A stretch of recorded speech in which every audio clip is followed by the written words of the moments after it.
Kids, welcome to ASD classes. So today I am continuing with chapter 5 of class 7th lines and angles. Today I am continuing with lines and angles. Class 7th का topic है chapter 5. इसके ऊपर मैंने पहले भी एक video बनाई है पर उसमें कुछ लिमिटेड टॉपिक्स हमने डिस्कस किए थे. आज मैं ये चैप्टर कंप्लीट करने वाली हूँ.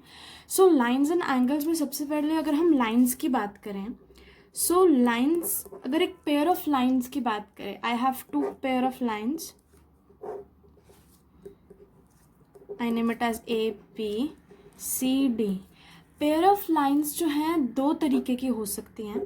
या तो they might be intersecting lines,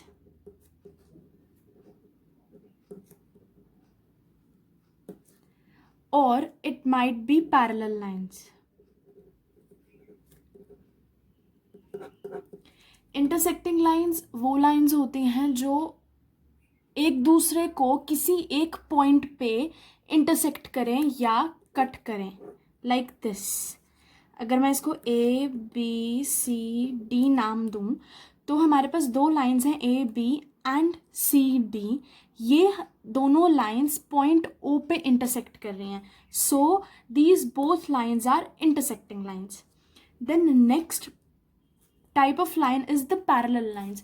parallel lines बिल्कुल इंटरसेक्टिंग लाइंस के ऑपोजिट, कि ये this kind of lines do not intersect each other at any particular point. ये कभी भी एक दूसरे को इंटरसेक्ट नहीं करेंगी. Never, they will never intersect each other.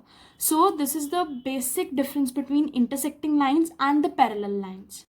Now इससे रिलेटेड, इंटरसेक्टिंग लाइंस और पैरेलल लाइन से रिलेटेड एक टॉपिक है, दैट इज द ट्रांसवर्सल.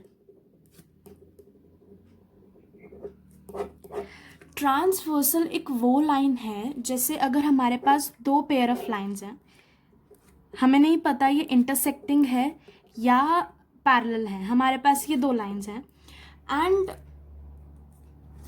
मैंने एक लाइन ऐसे ड्रॉ करी, इसको मैंने नाम दे दिया L, just an L. So this is known as the transversal. जब एक लाइन किसी दो पेयर ऑफ लाइंस को, it may be intersecting, it may be parallel lines, जब एक line two pair of lines को इंटरसेक्ट करें, then at two distinct points, two different points पे इंटरसेक्ट करें, then it is a transversal line. Like L line है, ये ए और B line को, हमें नहीं पता ए लाइन और बी लाइन इंटरसेक्टिंग है पैरेलल, हमें नहीं पता. तो अगर एल लाइन जो है ए और बी को दो डिस्टिंक्ट पॉइंट पे, दो डिफरेंट पॉइंट पे इंटरसेक्ट करे, then this kind of line is known as the transversal lines. अब इन ट्रांसवर्सल लाइन्स की वजह से बहुत काइंड ऑफ एंगल्स की फॉर्मेशन होती है. About that we will study. हम एक डायग्राम फिर से बनाते हैं. Same, I have this pair of line, I don't know it is a intersecting line or a parallel line, but I have a two pair of line. I'll name it A, B, C and D. A B line है और C D line है. अब हम इसमें transversal line draw करेंगे. सो transversal line मैंने ऐसे draw करी. It can be this any kind of line. इसको मैंने नाम दिया ट्रांसवर्सल टी, नाम दे दिया मैंने. सो बहुत से लाइंस की फॉर्मेशन, बहुत से एंगल्स की फॉर्मेशन हो रही है, जैसे ये एंगल, ये एंगल्स. इन एंगल्स के कुछ कुछ नाम हैं and these names are very important to learn and to recognise even. So here हमारे पास एक डायग्राम आ गया है, दो लाइंस आ गए हैं, ट्रांसवर्सल लाइन आ गई है, हमारे पास नेम ऑफ एंगल्स आ गए हैं जो हमने स्टडी करने और रिकॉग्नाइज करने आने चाहिए. First is vertically opposite angles, interior angles, exterior angles, pair of corresponding angles, alternate interior angles and alternate exterior angles. So first of all हम इसको पहले नंबर करते हैं. Like this is angle 1, angle 2, angle 3, angle 4, angle 5, angle 6, angle 7, angle 8। हमने सारे angles को number कर दिया। सो फर्स्टली अगर हम सबसे पहला एंगल जो हम देखेंगे दैट इज इंटीरियर एंगल्स। दो लाइंस के बीच में जो एंगल्स बनेंगे ट्रांसवर्सल की वजह से, दोज आर इंटीरियर एंगल्स। तो लाइन ए बी और लाइन सी डी के बीच में ट्रांसवर्सल की वजह से जो 4 एंगल्स बन रहे हैं वो है angle 4, angle 3, angle 5 and angle 6। हम यहाँ लिखेंगे angle 4, angle 3, angle 5 and angle 6। Very simple. अब now exterior angles. Exterior angles angle A B और एंगल सी डी पे जो एंगल्स बन रहे हैं ट्रांसवर्सल की वजह से, और जो बाहर हैं आउटसाइड एक्सटीरियर हैं, उनको हम बोलेंगे एक्सटीरियर एंगल्स। तो वो कौन कौन से एंगल्स है? पहले ए बी की बात करें तो एक्सटीरियर में है एंगल 1 एंड एंगल 2, हमने लिख लिया। देन अगर हम सी डी की बात करें तो सी डी में बाहर एंगल्स कौन से हैं? Angle 7 and angle 8, angle 7 and angle 8। Quite simple. अब अगर हम वर्टिकली ऑपोजिट एंगल की बात करें, अगर वर्टिकली ऑपोजिट एंगल्स क्या होते हैं, लाइक ये मेरा एक 2 इंटरसेक्टिंग लाइंस हैं पी क्यू आर एस, ये इंटरसेक्ट कर रहे हैं ओ पे। तो वर्टिकली ऑपोजिट एंगल्स हैं ये वाले, ये और ये दोनों एंगल 1 एंड एंगल 2, ये दोनों एंगल्स वर्टिकली ऑपोजिट हैं, और angle 3, angle 4 vertically opposite angles हैं। तो इनका एंगल 3, एंगल 4, एंगल 1, एंगल 2, ये pair of vertically opposite angles हैं। तो इनकी ये प्रॉपर्टी होती है कि ये हमेशा इक्वल होते हैं। So angle 1 is equal to angle 2 because P, Q and R, S are intersecting lines and they are intersecting at point O and they are forming vertically opposite angles, and vertically opposite angles are always equal. So angle 1 is equal to angle 2 and angle 3 is equal to angle 4. अब अगर हम इसमें देखें इस diagram में तो vertically opposite angles कौन से बन रहे हैं? अब इंडिविजुअल एंगल ए बी की बात करें तो T इससे इस पॉइंट पे काट रहा है, एंड वर्टिकली ऑपोजिट एंगल्स कौन से बन रहे हैं? एंगल 4, एंगल 2, ये दोनों वर्टिकली ऑपोजिट हैं, angle 1 and angle 3। These are vertically opposite angles on line A B formed by the transversal T। ये कुछ लिखने के तरीके होते हैं या बोलने के तरीके होते हैं। When you explain things you have to take particular names and the particular representation is very important. So vertically opposite angles, angle 1, angle 3 vertically opposite है, angle 4 and angle 2 is vertically opposite angles. So इससे ये भी हो गया कि angle 1 और angle 3 equal हुए, angle 2 and angle 4 equal है। अब अगर हम बात करें सी डी लाइन की, so as it is C D को ट्रांसवर्सल इस पॉइंट पे काटा।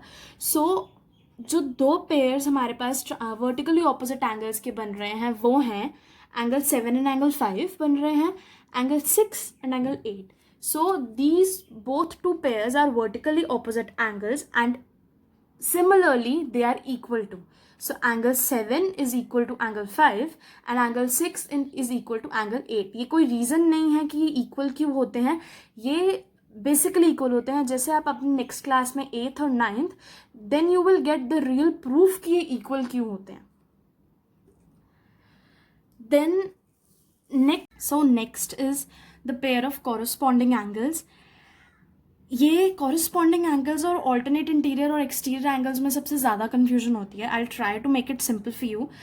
लाइक पहले कॉरस्पॉन्डिंग एंगल्स की अगर हम बात करें, कॉरस्पॉन्डिंग एंगल्स जो हैं वो कौन से बनेंगे? Angles 1 and angle 6, angle 1 and angle 6, angle 2 and angle 5। अब इसमें हमें रिलेशन देखना है, तो angle 1 and angle 6, angle 2 and angle 5, ये कॉरस्पॉन्डिंग एंगल्स कैसे हैं?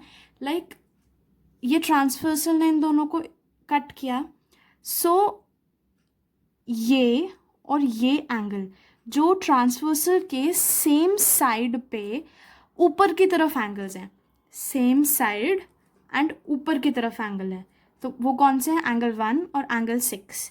तो ये दोनों हो गए corresponding angles, right.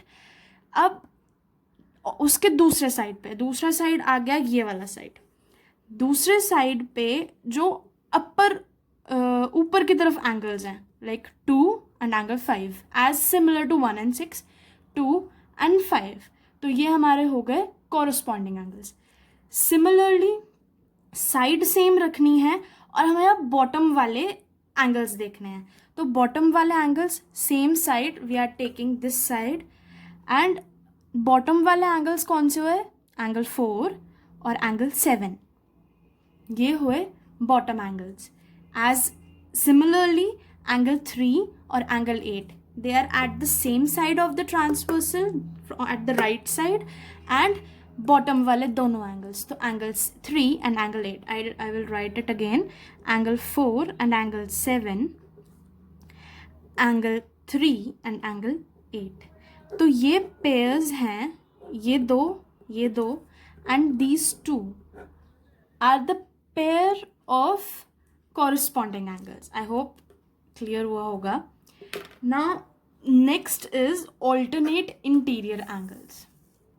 If I talk about alternate interior angle, so alternate interior is, हम इंटीरियर की बात कर रहे हैं तो सबसे पहले हम अंदर वाले में देखेंगे, अंदर वाला ए बी और सी डी के बीच में जो एंगल्स बन रहे हैं वो एंगल्स हैं 4 एंगल्स, एंगल 4, 6, 5 एंड 3, ये 4 एंगल्स ए बी और सी डी के बीच में फॉर्म हुए हैं ट्रांसवर्सल की वजह से, तो ये इंटीरियर एंगल्स। अब इंटीरियर एंगल के साथ में है ऑल्टरनेट लगा हुआ है, ऑल्टरनेट मीन्स दिस एंगल्स, ये एंड दीज एंगल्स, ऐसे alternate, and angle 3 and angle 6, तो हमें पेयर मिल गए ऑल्टरनेट इंटीरियर एंगल्स के, वो हैं angle 4 and angle 5, angle 6 and angle 3। हम एक फ्रेश डायग्राम बना के फिर से देखते हैं, ये 2 लाइंस, ये एक ट्रांसवर्सल, तो this angle and this angle, interior, सबसे पहले तो इंटीरियर एंगल देख लिया, एंड ऑल्टरनेट मीन्स ट्रांसवर्सल के ऑपोजिट साइड्स पे जो 2 एंगल्स होंगे, सो ऑल्टरनेट मीन्स ट्रांसवर्सल के ऑपोजिट साइड, एक इस साइड है, लेफ्ट साइड है ट्रांसवर्सल के, और एक राइट साइड है, सो 2 एंगल्स जो ऑल्टरनेट है और इंटीरियर में, सो ये दोनों एंगल्स हो गए ऑल्टरनेट इंटीरियर एंगल्स, साथ ही साथ ये भी हो गया, ऑपोजिट साइड है ट्रांसवर्सल के और इंटीरियर में है, so alternate interior angle. Same एक लास्ट टाइप ऑफ एंगल है हमारे पास, that is alternate exterior angles. अब एक्सटीरियर की बात हुई है तो बिल्कुल सेम एक और फ्रेश डायग्राम बनाते हैं, ये एक और हमारे पास लाइन्स आ गई, एक ही ट्रांसवर्सल आ गया, इसको हमने नाम दे दिया टी। सो अब इसमें है ऑल्टरनेट, नाम सेम है लेकिन हमारे पास इंटीरियर की जगह एक्सटीरियर है, एक्सटीरियर मीन्स बाहर वाला। अब हमने ये पोर्शन देखना है, ये एंड दिस वन पोर्शन। सो हम बात करेंगे, हमने उसमें देखा था ऑल्टरनेट मतलब ट्रांसवर्सल के ऑपोजिट एंगल्स, जो ऑपोजिट साइड्स पे एंगल्स हो, एक लेफ्ट में हो एक राइट में हो। अगर मैं ये एंगल एक ले लूँ, इसको मैंने नाम दे दिया एंगल 1, तो एक्सटीरियर में ही हमने इसका ऑपोजिट एंगल ढूंढना है। अगर मैं ये लूँगी तो ये सेम साइड हो जाएगी, so I will take this angle. ये क्या हुआ, एक्सटीरियर भी हो गया, एक्सटीरियर हो गया, एंड साथ ही साथ ट्रांसवर्सल के ऑपोजिट साइड हो गया। होपफुली समझ आया होगा। सो एंगल 2 भी एज इट इज। सिमिलरली एक ये एंगल, एंगल 3, इसके अगर हम इसके ही ऑपोजिट ट्रांसवर्सल में इधर और एक्सटीरियर में देखेंगे तो ये angle 4. So angle 3 and angle 4, angle 1 and angle 2 are 2 pairs of alternate exterior angles. Hopefully ये सब समझ में आया होगा. I tried my best. So thank you for watching my video. If you liked it, please like, comment and subscribe to my channel. Thank you.